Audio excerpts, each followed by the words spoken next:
విద్యాశాఖ మంత్రి నారా లోకేష్తో విద్యార్థి సంఘాల సమావేశం ఈరోజు జరిగింది. దాదాపు గంటన్నర పాటు సమావేశం జరిగింది. అయితే ఏ అంశాలు వాళ్ళ కొలిక్కొచ్చాయి, ఏ అంశాల మీద విద్యాశాఖ మంత్రి సానుకూలంగా ఉన్నారు, వీళ్ళే డిమాండ్స్ పెట్టారనే అంశాలు అయితే విద్యార్థి సంఘ నాయకులతో మాట్లాడదాము. సార్ చెప్పండి, అంటే ఎన్ని డిమాండ్స్ ప్రభుత్వం ముందు పెట్టారు, విద్యాశాఖ మంత్రి ఏమేమి అంగీకరించారు, ఏమేమి అంగీకరించారు?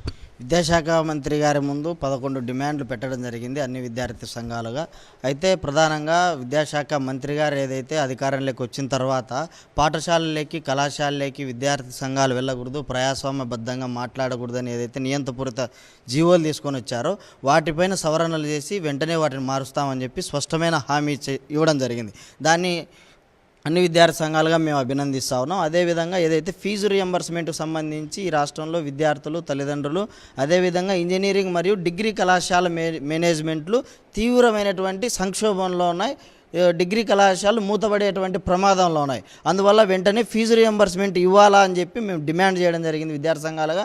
ఇందులో కొసమేర్పు ఏంటంటే ఈ యొక్క విద్యాశాఖ మంత్రి గారు నేను అధికారంలోకి వచ్చాను కాబట్టి ఈ అధికారంలోకి వచ్చినటువంటి క్రమంలో ఉన్న డ్యూను మాత్రమే ముందు వరుసలో పెట్టి విడుదల చేస్తామని చెప్పి చెప్పడం జరిగింది. మేము ఆల్ ఇండియా స్టూడెంట్ ఫెడరేషన్గా విద్యార్థి సంఘాలుగా విద్యాశాఖ మంత్రికి సూచాయిగా మరొక విజ్ఞప్తి చేస్తూ ఉన్నాం. ఇవాళ డిగ్రీ లైఫ్ చేసుకొని, గ్రాడ్యుయేట్ లైఫ్ చేసుకొని డిగ్రీ పట్టాలు ఆ యొక్క కళాశాలలోనే మగ్గిపోతూ ఉన్నాయి. దాని ద్వారా ఉద్యోగాలు చేయలేక లేకపోతే వేరే ఉపాధికి వెళ్ళలేక ఇబ్బందులు పడుతూ ఉన్నారు. కాబట్టి మీరు యొక్క రాజకీయ స్వాలంబన మానుకొని విద్యార్థులకు వెంటనే ప్రైమరీగా ఉన్నటువంటి వాళ్ళకి వెంటనే రియంబర్స్మెంట్ విడుదల చేయాలని చెప్పి డిమాండ్ చేస్తూ ఉన్నాం. అదేవిధంగా ఏవైతే ఈ యొక్క డిమాండ్లతో పాటు మెడికల్ కళాశాలను ప్రైవేటు పరం చేస్తామని చెప్పారో దాన్ని ఖచ్చితంగా మీరు వెనక్కి తీసుకోవాలి, లేకపోతే పెద్ద ఎత్తున ఆందోళన చేస్తామని చెప్పి ముక్తకంఠంగా హెచ్చరించడం జరిగింది. ఈ మధ్య కాలంలో మనం చూస్తే గిరిజన ప్రాంతాల్లో ఎక్కువ గురుకుల పాఠశాలలో విద్యార్థులు అస్వస్థతకు గురయ్యారు, ఫుడ్ పాయిజన్ అయ్యి చనిపోయిన పరిస్థితి కూడా. ఈ అంశాలు ఏమన్నా మీ చర్చకు వచ్చాయా? రాష్ట్ర వ్యాప్తంగా గురుకుల పాఠశాలలో మెడికల్ క్యాంపులు నిర్వహిస్తామని హామీ ఇచ్చారు. సోషల్ వెల్ఫేర్ గురుకులాల్లో ఇప్పటికే ఆర్ఓ ప్లాంట్లని ఏర్పాటు చేశామని చెప్పారు. అదేవిధంగా రాష్ట్ర వ్యాప్తంగా ఉన్నటువంటి సంక్షేమ వసతి గృహాలు, గురుకులాల యొక్క మెస్ ఛార్జీలు కూడా పెంచుతామని హామీ ఇచ్చారు. ఈ హామీల్ని అమలు చేయకుంటే భవిష్యత్ కార్యాచరణ కూడా మేము ప్రకటిస్తామని చెప్పి ఈ సందర్భంగా తెలియజేస్తూ ఉన్నాం. ఎందుకంటే రాష్ట్రంలో నిత్యావసర వస్తువు ధరలు పెరుగుతున్నాయి, సంక్షేమ వసతి గృహాల నిర్వహణ భారంగా మారుతుంది. సంక్షేమ వసతి గృహాల్లో ఉన్నటువంటి విద్యార్థుల యొక్క పౌష్టికాహారం ఈరోజు అందనటువంటి పరిస్థితి ఉంది. ప్రధానంగా పాడేరు, మన్యం జిల్లాల్లో ఉన్నటువంటి విద్యార్థులు మలేరియా సోకి మరణించారు. వందలాది మంది విద్యార్థులు విశాఖ కేజీహెచ్లో ఇప్పటికీ ట్రీట్మెంట్ తీసుకుంటున్నటువంటి పరిస్థితి ఉంది. ఈ విషయాలన్నింటినీ మేము విద్యాశాఖ మంత్రితో చర్చించాం. త్వరలోనే మెడికల్ క్యాంపులను ఏర్పాటు చేస్తామని హామీ ఇచ్చారు. హామీని నిలబెట్టుకోకపోతే భవిష్యత్ కార్యాచరణ ఖచ్చితంగా ఉంటుందని ఈ సందర్భంగా తెలియజేస్తా ఉన్నాం. కూటమి ప్రభుత్వం ఎన్నికలకు ముందు దాదాపు మెడికల్ కాలేజ్ అన్నింటినీ కూడా కన్వీనర్ కోటాలో తీసుకొస్తామని చెప్పింది. కానీ అధికారంలోకి వచ్చిన దాదాపు 10 మెడికల్ కాలేజీని పీపీపీకి ఇస్తామంటూ కూడా అనౌన్స్ చేస్తారు. ఈ రోజు చర్చల్లో దాని మీద లోకేష్ గారు మీకు ఏం చెప్పారు, మీరు ఎటువంటి డిమాండ్ పెట్టారు? మెడికల్ కాలేజీల విషయంలో స్పష్టంగా పీపీపీ విధానాన్ని వ్యతిరేకిస్తున్నట్లు ప్రకటించడం జరిగింది. అట్లాగే గతంలో యువగళం పాదయాత్రలో 107, 108 జీవోలను వెనక్కి తీసుకుంటామని ప్రకటించారు అనే విషయాన్ని కూడా నారా లోకేష్ గారికి గుర్తు చేయడం జరిగింది. ఇదే సందర్భంలో ఆయన మాట్లాడుతూ పీపీపీ విధానం మీద ఆయన వైఖరి ఎలా ఉంది అంటే దాన్ని ఎట్టి పరిస్థితుల్లో వెనక్కి తీసుకోలేమన్నట్టుగా ఈరోజు వైఖరి ఉంది. మేము కూడా చాలా స్పష్టంగా చెప్పాం, ప్రైవేటీకరణ మెడికల్ కాలేజీల అంశము దీన్ని పూర్తిగా మేము వ్యతిరేకిస్తున్నాం, ఇది మా వైఖరి, దీని మీద మేము పోరాటం కొనసాగిస్తామని చెప్పాము.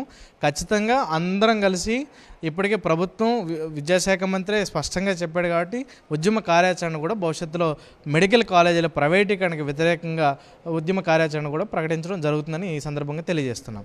కాలేజీలు భర్తీ అంటే పోస్టులు భర్తీ యూనివర్సిటీలు కానీ కాలేజీలు కానీ దాదాపు 1000 పోస్టులు ఖాళీగా ఉన్నాయని విద్యాశాఖ మంత్రి లోకేష్ గత ఎన్నికల్లో మాట్లాడారు. ఎక్కడికక్కడ ఆయన చెప్పిన పరిస్థితి అన్నీ భర్తీ చేస్తామని.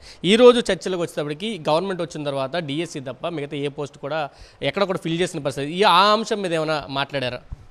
ఖచ్చితంగా మాట్లాడాము. రాష్ట్రంలో విశ్వవిద్యాలయాల్లో పూర్తిగా ప్రొఫెసర్ పోస్టులు లేకపోవడం వల్ల విద్యార్థులు చేరడం లేదు, పూర్తిగా విశ్వవిద్యాలయాలు మొత్తం శ్మశానాలుగా మారిపోతున్నాయని కూడా విద్యాశాఖ మంత్రి తెలియజేయడం జరిగింది.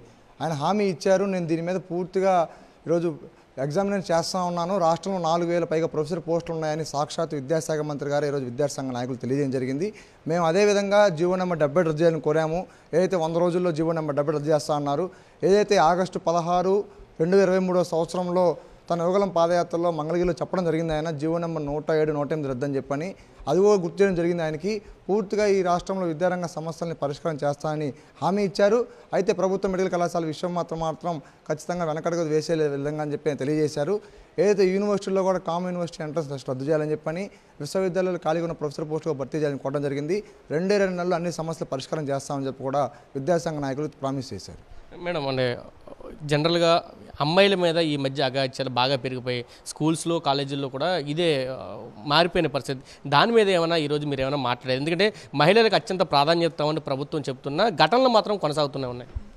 దీని మీద ముందుగా మేము మాట్లాడిన డిమాండ్ పెట్టినది ఏంటంటే, మొత్తం రాష్ట్రంలో ఉన్న సంక్షేమ హాస్టల్స్ అన్నిటిల్లో అనేక హాస్టల్లో కూడా ఆడపిల్లలకి రక్షణ అనేది లేదు.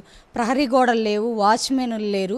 అలాగే బీసీ హాస్టల్స్ అయితే కొన్ని మద్యం షాపుల పక్కన కూడా పెట్టున్నారు. ఈ అంశాన్ని మేము లేవనెత్తడం జరిగింది. వీటి తక్షణమే ఆడపిల్లల హాస్టల్కి వీటన్నిటిని ఫెసిలిటీస్ని కల్పించాలని మేము డిమాండ్ చేసాం. అయితే ఈ సమస్యను మేము పరిష్కరిస్తామని చెప్పారు.